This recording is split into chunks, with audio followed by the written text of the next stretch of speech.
하나님의 말씀은 학개서 1장 12절부터 15절까지의 말씀, 우리 한 절씩 교독할게요. 스알디엘의 아들 스룹바벨과 여호사닥의 아들 대제사장 여호수아와 남은 모든 백성이 그들의 하나님 여호와의 목소리와 선지자 학개의 말을 들었으니 이는 그들의 하나님 여호와께서 그를 보내셨습니다. 백성이 다 여호와를 경외하며 그때에 여호와의 사자 학개가 여호와의 위임을 받아 백성에게 말하여 이르되 여호와가 말하노니 내가 너희와 함께 하노라 하니라. 여호와께서 스알디엘의 아들 유다 총독 스룹바벨의 마음과 여호사닥의 아들 대제사장 여호수아의 마음과 남은 모든 백성의 마음을 감동시키심에 그들이 와서 만군의 여호와 그들의 하나님의 전 공사를 하였으니 그때는 다리오 왕 제2년 여섯째 달 24일이었더라. 아멘. 여러분, 예수님을 믿는 사람들, 성도, 그리스도인 언제 가장 행복하신가요? 예수님을 믿는 사람으로서 언제 가장 행복한가? 주님께서 여러분들에게 많은 복을 주셨을 때, 좋은 성적을 얻었을 때, 혹은 원하는 대학이나 직장에 합격했을 때, 혹은 어떠한 문제를 해결했을 때, 이럴 때도 기쁘겠죠. 우리가 행복을 느낄 수 있습니다. 혹은 어떠한 신비 체험을 했을 때도 그럴 수 있겠어요. 기이한 방식으로 기도가 응답되기도 하고, 어떤 사람은 놀라운 또 체험을 하기도 하고 신비한 은사를 경험하기도 합니다. 우리가 이럴 때도 행복을 느낄 수 있지만 그럼에도 불구하고 이와 같은 것들은 부수적인 거예요. 사실 핵심은 아닙니다. 핵심은 바로 무엇이냐면 바로 하나님의 말씀을 순종할 때, 그냥 순종하는 것이 아니라 하나님의 말씀을 자발적으로 순종할 때 우리 그리스도인에게 참된 행복이 찾아오는 것이죠. 물론 성경 안에서 제가 서두에 말씀드린 그러한 것들이 없는 것은 아닙니다. 분명히 있을 수 있어요. 여러 가지 복들을 받을 수도 있고 극소수이기는 하지만은 어떠한 신비 체험을 할 수도 있지만, 말씀드린 대로 그거는 부수적인 거지 주된 것은 아니다라고 하는 거예요. 하나님의 명령을 따를 때 기꺼이 따르고자 하는 마음, 하나님께서 원하시는 바가 나도 원하는 그것일 때에 우리 안에서 바로 행복이 찾아온다라고 하는 것이죠. 왜냐하면 우리가 하나님의 법에 순종할 때 하나님께서 영광을 받으시고 하나님께서 기뻐하시기 때문에 그렇습니다. 오늘 읽은 이 말씀은 바로 무엇이냐면 하나님께 대한 자발적인 순종, 하나님께 대한 기꺼운 그 즐거운 마음으로 하나님의 말씀을 준행하는 것, 그 말씀이 바로 오늘 읽은 그 본문 말씀입니다. 여러분, 저는 개인적으로 이 말씀을 읽을 때 너무 가슴에 벅차가지고 너무 부러웠어요. 개인적으로는. 왜 부러웠냐면 나도 이 사람들처럼, 이 백성들처럼 정말로 순종하고 싶다, 그런 마음이 생겼습니다. 또 이 말씀을 정말로 힘있게 증거해서 여러분들의 그 마음 가운데서도 이와 같이 하나님의 말씀에 순종하고자 하는 마음이 강하게 일었으면 좋겠다라고 하는 그런 소원하는 마음도 생겼습니다. 오늘 말씀을 통하여서 16년이라고 하는 긴 세월 동안에 지속되었던 그 불순종에서부터 벗어나서 어떻게 그들이 순종의 길로 걸어갈 수 있었는지, 어떻게 그들이 영적으로 회복될 수 있었는지를 확인하고자 합니다. 자, 우리가 첫 번째로 살펴볼 것은 바로 무엇이냐면 하나님의 백성들이 하나님의 말씀을 들었다라고 이렇게 성경이 기록하고 있습니다. 그들의 마음은요, 매우 강팍했어요. 완악했죠. 사명을 거역한 지가 16년입니다. 그들의 마음은 정말로 차디찼어요. 아직 성전은 미완성이고 황폐되었고, 그러나 그들은 그 피폐한 산업, 경제력, 자기의 집이 완벽한 집, 좋은 집으로 세우기 위하여서 부단히 노력을 했습니다. 수확을 많이 거두기 위하여서 그들은 수고하고 애썼어요. 그러나 하나님께서 그들의 잘못을 징계하시기 위하여 또 그들을 돌이키시기 위하여 재앙을 주셨죠. 16년 동안 큰 기근에 빠져 있었습니다. 비도 내리지 않았고 땅은 열매도 맺지 못하였고 온갖 병충해와 온 땅에 한재가 만연했습니다. 그러나 그들은 자신들의 잘못을 깨닫지를 못했습니다. 돌이키지를 않았어요. 결국에 하나님께서는 누구를 보내셨냐면 선지자 학개를 보내셨죠. 선지자 학개를 보내셔서 그들의 잘못이 무엇인지 그리고 왜 재앙이 일어났는지를 해석해 주셨습니다. 자신의 삶을, 그들의 삶을 말씀해 주시는 거예요.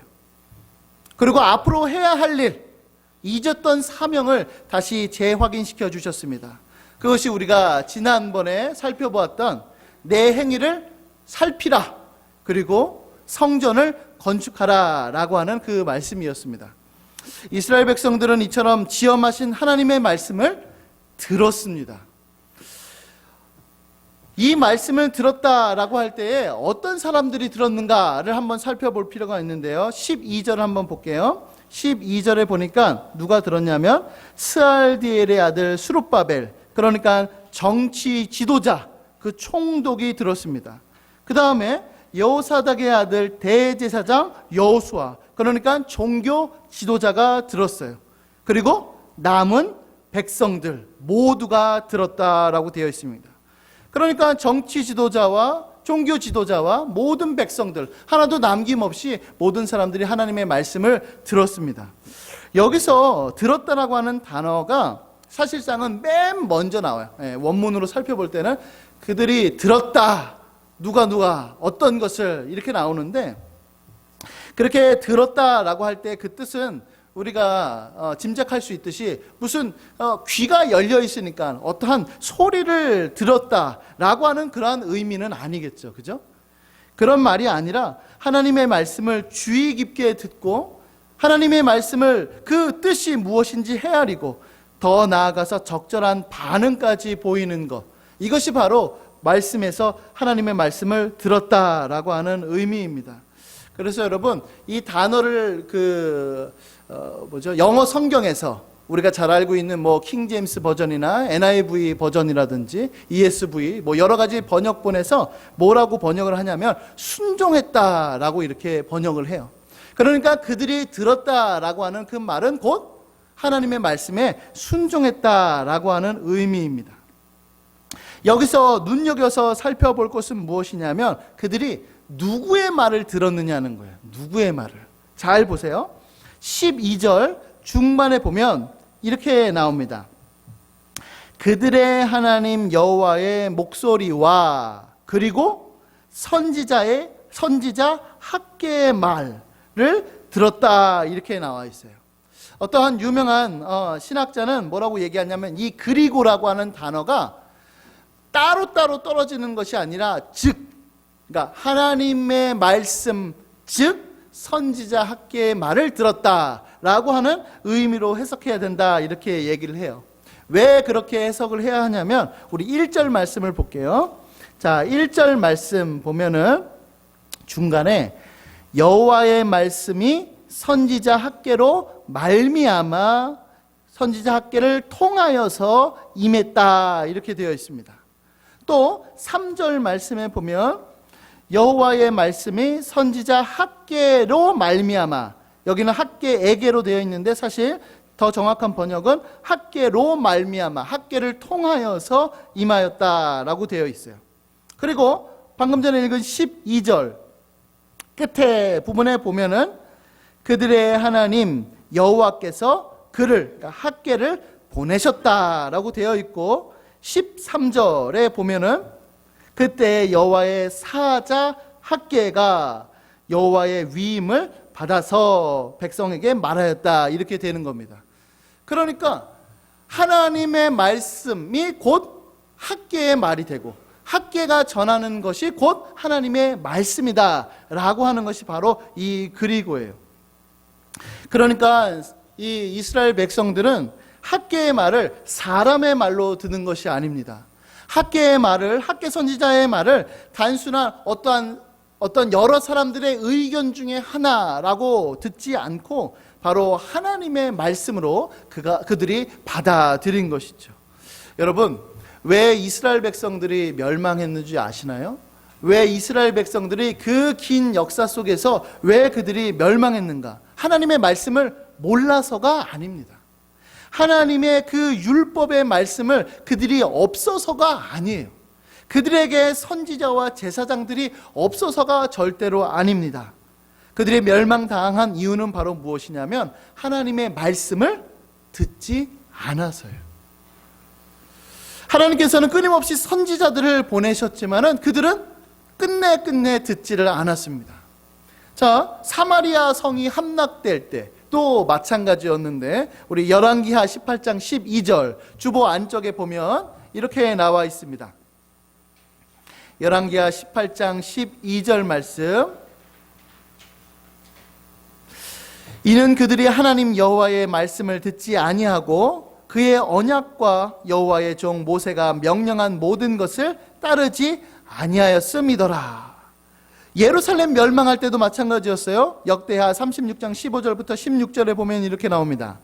그 조상들의 하나님 여호와께서 그의 백성과 그 거하시는 곳을 아끼사 부지런히 그의 사신들을, 그러니까 선지자들을 그 백성에게 보내어 이르셨으나 그의 백성이 하나님의 사신들을 비웃고 그의 말씀을 멸시하며 그의 선지자를 욕하여 여호와의 진노를 그의 백성에게 미치게 하여 회복할 수 없게 하였으므로 라고 이렇게 되어 있습니다. 자, 그러면 그들이 누구의 말을 들었느냐? 바로 거짓 선지자들, 하나님께서 보내시지 않는 사람들을 그들이 들었다는 거예요. 예레미야 5장 31절 말씀 우리 한번 같이 읽어볼게요. 자, 시작. 선지자들은 거짓을 예언하며 제사장들은 자기 권력으로 다스리며 내 백성은 그것을 좋게 여기니 마지막에는 너희가 어찌하려느냐. 네. 그러니까 이스라엘 백성들이요, 그 거짓 선지자들의 그 말, 권력을 탐하는 제사장들의 말을 좋아하는 거예요. 그거를 좋아하는 겁니다. 결국에는 온 이스라엘 모두가 총체적으로 타락해서 하나님의 말씀을 듣지를 않아서 그들이 멸망하게 된 것이죠. 그러니까 우리도 여러분 잘 생각을 해보세요. 저랑 뭐 이를테면 개인적으로 상담을 하든지 어떤 일을 말씀을 듣든지 하나님의 말씀을 여러분들이 잘 몰라서 못 지키는 경우는 거의 없어요. 여러분들이 꾸준히 주일학교를 거치고 또 하나님의 말씀을 잘 들었는데 그것을 알고 있음에도 불구하고 그 말씀을 따르지 못하는 그 상황 때문에 우리가 하나님 앞에 불순종하는 거죠. 지금 이스라엘 백성들이 똑같이 그랬어요. 그래서 멸망을 당한 것이죠. 그러나 지금 읽은 이 말씀, 학개서에 나오는 이 이스라엘 백성들, 그 포로 이후의 백성들은 과거의 조상들과 달랐다는 겁니다. 그들은 지금 학개 선지자가 하나님께서 보내신 종이다 라고 생각을 했고요, 학개가 전한 이 말이 하나님의 말씀으로 믿고 받아서 그들이 순종의 열매를 맺었습니다. 그러니 정말로 이 말씀을 들을 때 가슴 벅차죠. 아, 하나님의 그 말씀을 순종할 수 있다니 얼마나 우리의 마음속에 그 뜨거움으로 다가오지 않을 수가 없겠습니까? 여러분, 사실 그 참 선지자의 말을 듣는다라고 하는 거는요, 쉬운 일이 아니에요. 왜 쉬운 일이 아니냐면 참 선지자의 그 말에는 그들의 죄악을 정확하게 들춰내기 때문에 그래요. 선지자는 하나님의 그 백성들의 잘못을 들춰냅니다. 무엇을 잘했는지, 무엇을 잘못했는지 그것을 들춰내서 우리로 하여금 하나님 앞에 회개하라, 책망하고 돌이켜라 라고 이렇게 권면을 하기 때문에 그런 거죠. 여러분도 한번 생각을 해보세요. 누군가가 여러분들에게 여러분들이 잘못한 것에 대하여서 지적을 한다고 생각해 보세요. 이렇게 하면 안 돼 라고 할 때 여러분들의 마음은 어떻습니까? 우리 속담에 이 방귀 낀 놈이 성낸다고 오히려 더 화가 갑자기 확 날 거예요. 너가 뭔데 나한테 이래라 저래라야, 이런 생각이 들 수가 있습니다. 왜냐하면 사람은 기본적으로 그 자신의 잘못을 지적하는 것을 아주 싫어하기 때문에 그래요. 너무 싫어하죠. 설사 자기는 인정할 수 있어요. 나는 그렇지, 내가 그것이 좀 실수했어, 그렇게 생각할 수는 있지만 그런데 누군가가 지적하면은 그게 싫은 거죠. 화가 나는 겁니다. 또한 여러분, 말씀을 들은 이유가 어떠한 무슨 복을 주겠다라고 하는 그러한 어떤 메시지가 있어서 이스라엘 백성들이 들은 게 아니었어요. 이스라엘 백성들이 하나님의 말씀에 순종한 그 동기는 무엇이냐면 어떠한 육체적인 편리 때문에 그런 것이 아니라 오직 하나님의 오직 그 말씀이, 학개가 전한 그 말씀이 바로 하나님의 말씀이기 때문에 그들이 하나님의 말씀을 들은 거죠. 그러니까 얼마나 참 이 회개의 그 장소가, 이 회개의 모습이 얼마나 귀합니까? 우리 안에서 우리의 어떤 그 본성을 거스르고 우리 안에 육신에 있는 그러한 죄악된 성향들을 거스르고 오직 하나님의 말씀이 그들에게 들렸을 때 하나님 앞에 회개함으로 나아가는 이 모습, 얼마나 값진 모습이 아닐 수가 없는 것이죠. 자, 두 번째로 말씀드리고자 하는 말은 무엇이냐면 바로 이스라엘 백성들 모두가 하나님을 경외하였다는 것입니다. 자, 12절 끝에 보면 이렇게 나오죠. 백성이 다 여호와를 경외하매, 이렇게 되어 있어요. 그런데 그 앞에 한 단어가 생략되어 있는데 그 바로 무엇이냐면 그리고라고 하는 단어가 생략됐어요. 그러니까 그들이 하나님의 말씀을 들었다, 그리고 그들이 하나님을 경외하였다라고 이렇게 우리가 이제 읽는 것이 좋습니다. 여러분, 참 이 반응도 너무나도 놀라운 반응이에요. 왜 이게 놀랍냐면은 하나님의 그 선지자가 사역한 결과로 이와 같은 반응이 나오는데 이건 참 놀라운 반응이에요. 이렇게 이 이스라엘 백성들이 집단적으로 공동체 전부가 하나님을 경외하는 사건이 이 구약 성경 안에 그렇게 흔치가 않습니다. 자, 출애굽기 14장 30절부터 31절에 보면 그것이 나오는데요. 그날에 여호와께서 이같이 이스라엘을 애굽 사람의 손에서 구원하시매 이스라엘이 바닷가에서 애굽 사람들이 죽어 있는 것을 보았더라. 이스라엘이 여호와께서 애굽 사람들에게 행하신 그 큰 능력을 보았으므로 백성이 여호와를 경외하며 여호와와 그의 종 모세를 믿었더라라고 되어 있어요. 여기 지금 경외한다라고 하는 이 말은 다른 말로는 하나님을 두려워한다라고 하는 의미예요. 우리가 두려워한다라고 하는 말의 의미는 하나님을 어떤 공포의 대상으로 생각하는 것이 아니라 사랑이 섞여 있는 두려움이에요. 표현하기가 좀 힘든데, 누군가를 좋아하지만 그럼에도 불구하고 함부로 대하지 않는 어떠한 태도, 모습이죠.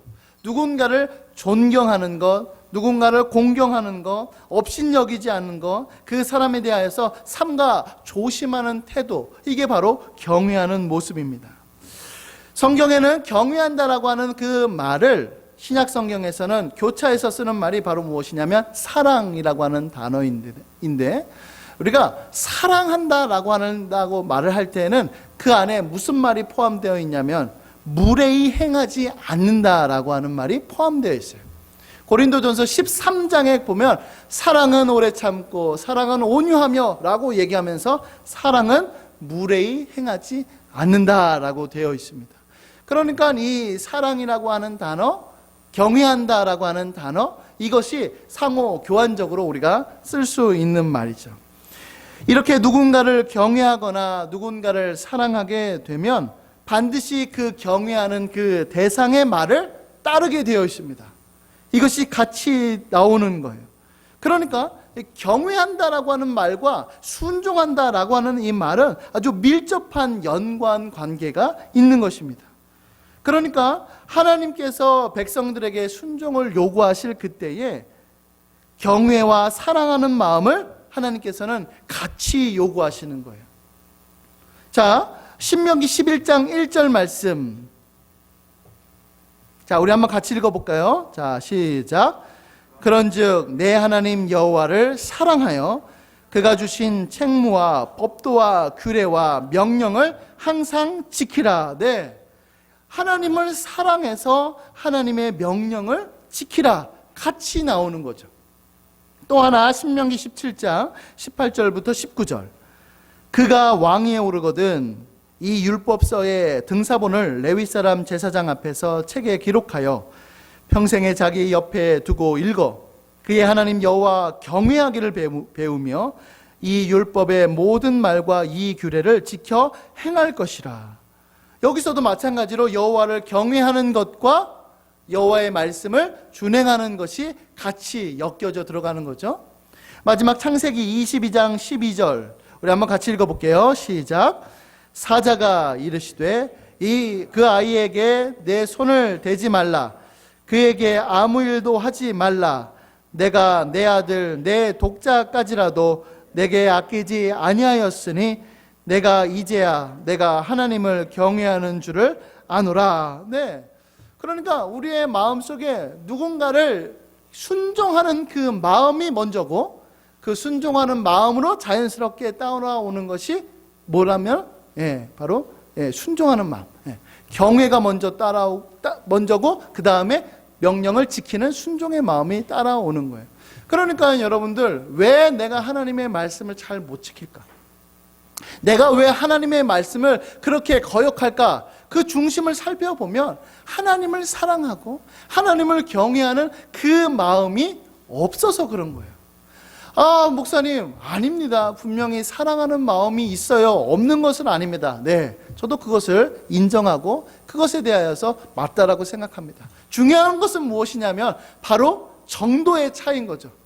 하나님을 사랑하는 그 마음보다 내 육신과 내가 원하는 삶을 더 사랑하니까, 상대적으로 비교했을 때 그것이 더 사랑하니까 바로 하나님의 말씀보다는 내가 원하는 대로 살아가는 거예요.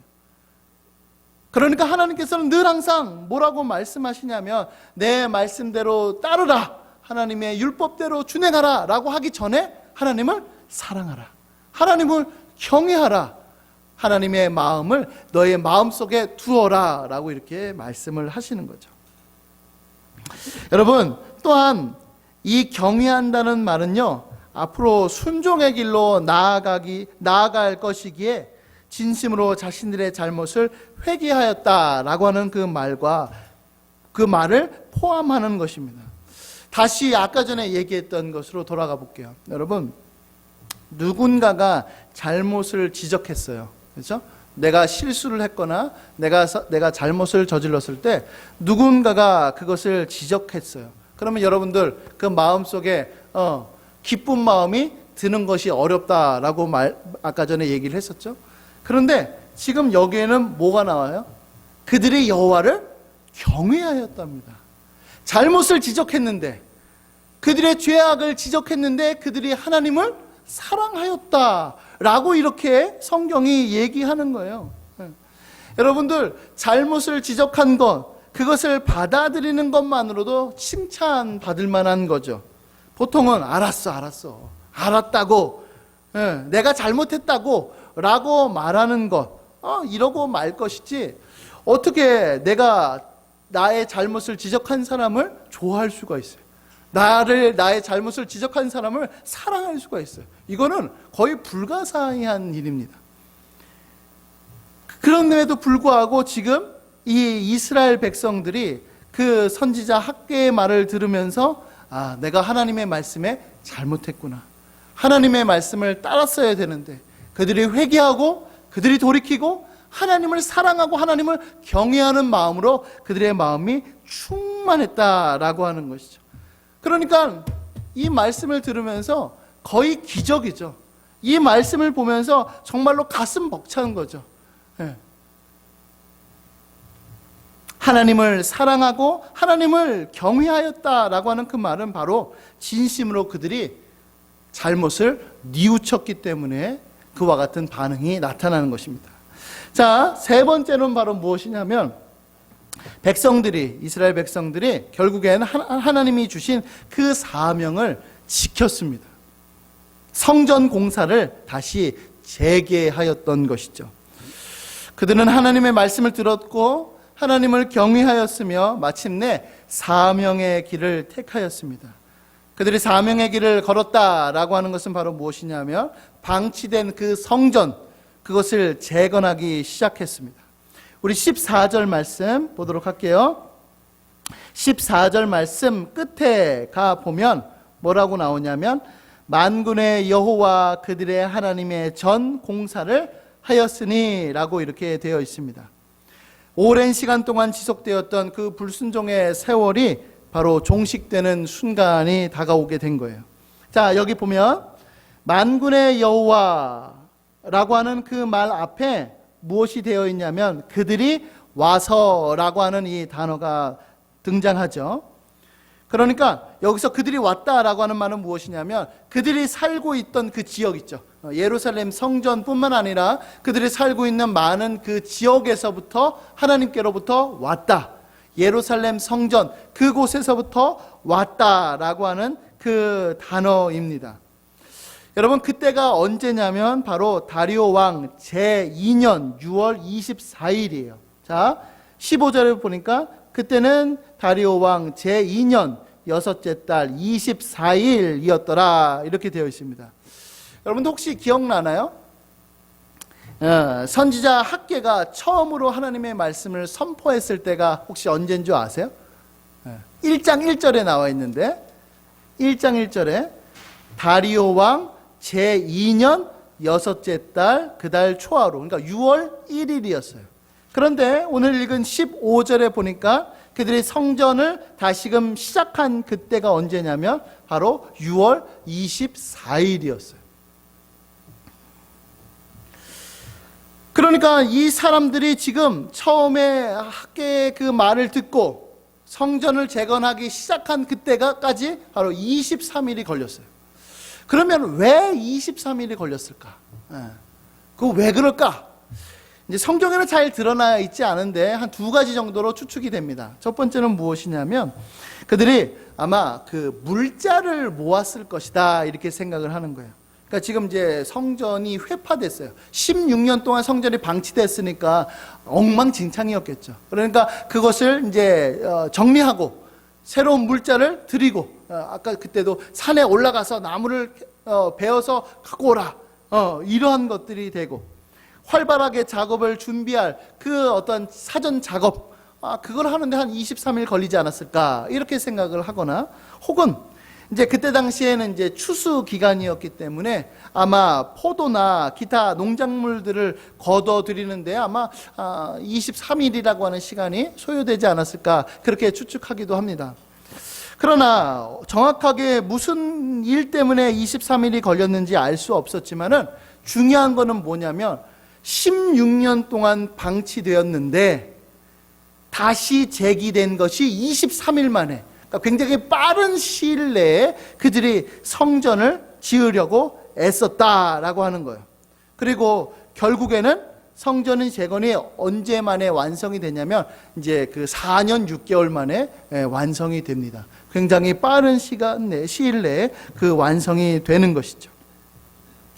여러분, 여기서 또 하나 우리가 살펴볼 것은 무엇이냐면 성전이 지금 이렇게 재건되었는데 사명을 감당하였는데 하나님께서 그들이 순종의 길로 그들이 하나님의 말씀에 준행할 수 있도록 어떤 것을 행하셨어요. 두 가지 것을 행하셨는데 첫 번째는 무엇이냐면 하나님 그들을 위로하셨어요. 자, 13절 말씀 다시 볼게요.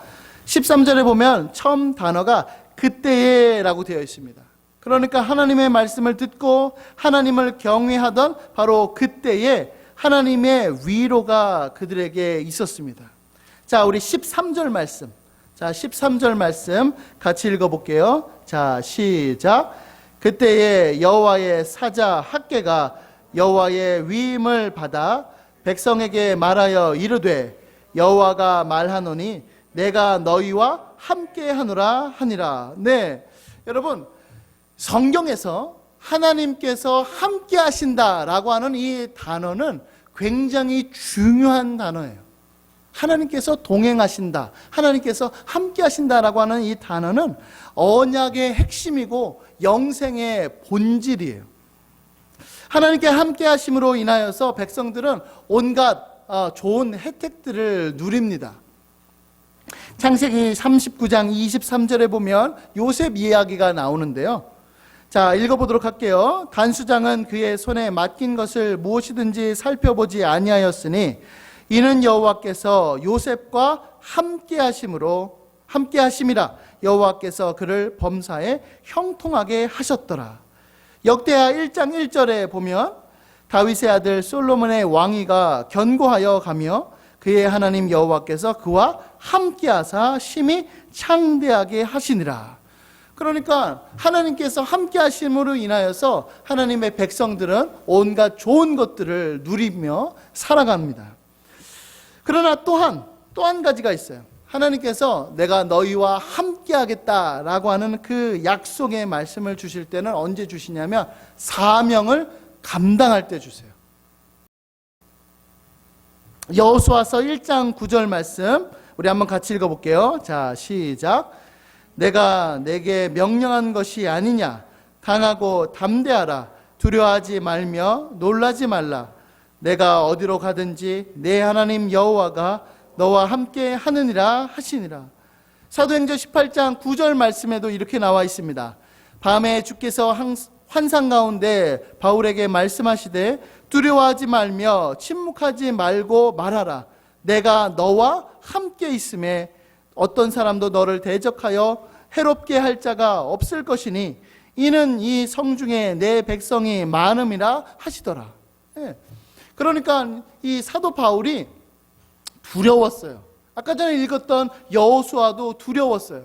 하나님께서 원하시는 그 사명을 감당하기에 너무나도 두려웠는데 하나님께서 위로하여 주시는 거죠. 내가 너와 함께 하겠다. 걱정하지 마라.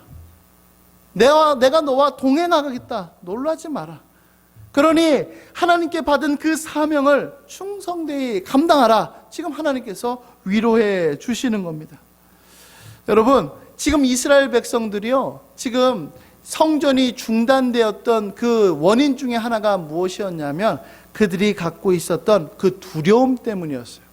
실제로 그들이 이스라엘 백성들이 성전을 건축할 때 방해거리들이, 그 방해 공작이 있었죠. 맨 처음에는 사마리아인들이 방해했습니다. 그래서 16년 동안 또 방치가 되었어요. 실제로 그들이 성전을 재건하자마자 어떤 일이 있었냐면 그 페르시아 그 관리들이 갑자기 등장합니다. 그래서 뭐라고 얘기하냐면, 야, 너네들 성전 지금 너희들 재건하는데 누구의 명령으로 하는 거야? 누구의 권한으로 이 지금 성전 재건하는 거야? 바로 이를테면 태클이 들어오는 거예요. 그러니까 이 사람들의 그 마음속에 지금 성전을 재건할 때 혹시나 또 방해 공작이 우리에게 닥쳐오지는 않을까 염려하는 마음들이 있었던 겁니다. 그러나 하나님께서는 이와 같은 백성들을 위로하시고 또 격려하시고 용기를 불어넣어 주시는 거죠. 건축할 그 용기를 주시는 하나님의 말씀, 내가 너희와 함께 하노라 라고 이렇게 말씀합니다. 자, 두 번째로는 하나는 위로하여 주셨고 하나는 뭘 주셨냐면 바로 그들의 마음을 감동시키셨어요. 감화시켜 주셨습니다. 자, 14절 말씀 볼게요. 14절 말씀 보면 이렇게 나와 있습니다. 여호와께서 스알디엘의 아들 유다 총독 스룹바벨의 마음과 여호사닥의 아들 대제사장 여호수아의 마음과 남은 모든 백성의 마음을 감동시키심에 라고 되어 있습니다. 우리가 이 학교에서 처음 읽었을 때 다뤘던 거죠. 하나님께서 우리들의 그 마음, 그들의 마음을 감동시키시는 거예요. 그들의 마음을 움직이시는 겁니다. 어떻게 이스라엘 백성들이 변할 수 있었을까? 어떻게 하나님의 그 선지자 그 메시지를 들을 수 있었을까? 바로 하나님께서 그들의 마음을 만져주셨기 때문에 그런 것입니다. 여러분, 예화 하나를 들어볼게요. 그 스코틀랜드의 유명한 목사님 중에 한 분으로 토마스 보스톤이라고 하는 그 목사님이 있었어요. 그 목사님이 그 스코틀랜드 안에서 심프린이라고 하는 지역에서 한 7년 정도 사역을 하셨어요. 이제 한 1년 동안 회중들을 정비하였고 7년 동안 사역하면서 그 구역 안에 이제 이를테면 가정 예배를 다 드릴 수 있도록 힘썼고, 회중들은 점차 늘어나서 이를테면 이 교회 건물을 다시 신축할 수밖에 없었던 그와 같은 지경까지 열심히 사역을 했습니다. 그러니까 흔히 얘기하면 사역에 성공한 거죠. 그런데 그렇게 심프렌에서 사역했던 그 목사님이 그 애트릭이라고 하는 그 교회, 그 지역에 있는 교회에서 청빙이 들어왔어요. 우리 교회에 와서 우리 지역에서 좀 목회를 하셨으면 좋겠습니다. 이제 청빙이 들어왔어요. 그래서 이제 그 목사님이 이제 고민하다가 그곳을 직접 방문합니다. 방문했는데 웬걸 영적인 불모지였습니다. 그러니까 맨 처음에 심프린에서 사역했던 그곳보다도 훨씬 더 황폐했던 지역이었어요. 그래서 너무나도 힘들겠다 생각했는데 다시 돌아왔을 때 자꾸 마음에 부담이 생기는 거예요. 자꾸만 그곳이 눈에 밟히는 겁니다. 그래서 그곳에서 사역하는 곳에서 사임하고 그 애트릭이라고 하는 곳으로 가서 목회를 했어요. 그런데 이제 문제는 무엇이냐면 너무나도 어려워서 한 10년쯤은 아무런 일들이 나타나지 않았습니다. 그 목사님이 한 8년쯤 되자 무슨 얘기를 했냐면 그 목사님의 사모님한테 이렇게 얘기를 했어요. 여보, 나는 내 마음은 이미 이 교회에서 떠났습니다. 이렇게 고백할 정도였어요.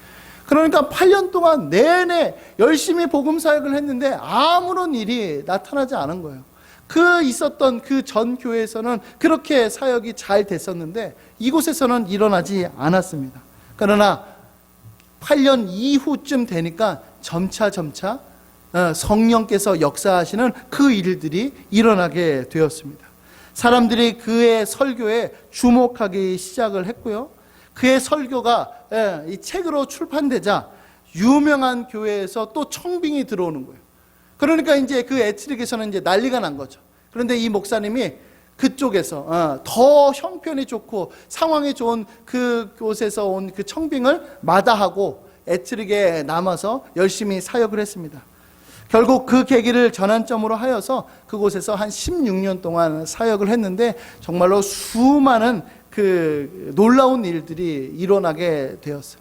많은 사람들이 오고, 진짜 그때는 사택이 완전히 무너져 있었는데 그런 것들도 다 재정비가 되고 예배를 정말로 많이 드리고 끊임없이 사람들이 몰려오는 그와 같은 일들이 벌어졌습니다. 제가 왜 이 예화를 드냐면 이 똑같은 사람인데, 그죠? 똑같은 사람인데 어떠한 곳에서는 정말로 사역을 이를테면 성공했어요. 그런데 어떤 곳에서는 사역을 잘 못하는 거예요. 그 이유는 바로 무엇이냐면 어떠한 사람에게 달려있는 것이 아니라 바로 그 목회 사역을 감당함에 있어서 성공할 수 있는 비결은 바로 하나님의 역사, 성령께서 그것 가운데 하시는 그 마음의 역사, 그 감동 감화가 있어야지만 그것이 가능하다라고 하는 거예요. 어떤 목사님의 설교 말씀이 마음속에 감화가 있다, 어떤 목사님의 말씀이 내 마음을 울렸다라고 하는 것은 그 목회자의 그 말이 아니라 그 목회자의 그 설교를 통하여서 역사하시는 하나님의 그 은혜가 있어야지만 바로 하나님의 그 역사가 나타날 수 있다라고 하는 사실입니다. 사랑하는 청년 여러분, 말씀을 정리하도록 하겠습니다. 오늘 읽은 이 말씀 세 가지를 잘 기억하시기를 바랍니다. 우리가 하나님의 말씀을 듣고 또 하나님을 경외하는 마음, 또 하나님께서 우리들에게 주신 그 사명을 감당하는 것, 이것이 바로 하나님의 은혜가 없이는 도무지 되지 않습니다. 그러므로 우리의 마음속에 날마다 하나님 제발 부탁입니다. 내가 갖고 있는 죄악들, 내가 갖고 있는 잘못들, 분명히 이러면 안 되는데 하는 그 모든 것들 하나님 도와주세요. 성령님 내 마음 가운데 역사해 주세요.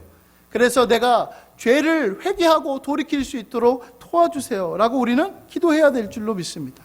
하나님의 그 역사, 오랜 영적 침체에서 벗어나서 순종의 삶으로 나아갈 수 있는 그 비결은 바로 하나님의 역사밖에 없습니다. 특별히 하나님의 위로가, 하나님의 능력이 여러분들과 함께 하시기를 바랍니다. 여러분들의 그 마음속에 이 말씀이 마음속에 있었으면 좋겠어요. 하나님께서 여러분들과 함께 하신다는 그 사실. 내가 하나님께서 원하시는 삶을 살 때 내게 어떠한 손해, 내게 어떠한 고난이 닥쳐올 수도 있겠죠. 그럼에도 불구하고 하나님께서 함께 하신다라고 하는 그 약속의 말씀을 힘입어서 그 두려움을 극복하기를 원합니다. 그래서 주님께서 원하시는 삶, 주님께서 기뻐하시는 삶을 사는 우리 청년들 될 수 있기를 예수님의 이름으로 간절히 소원합니다. 아멘.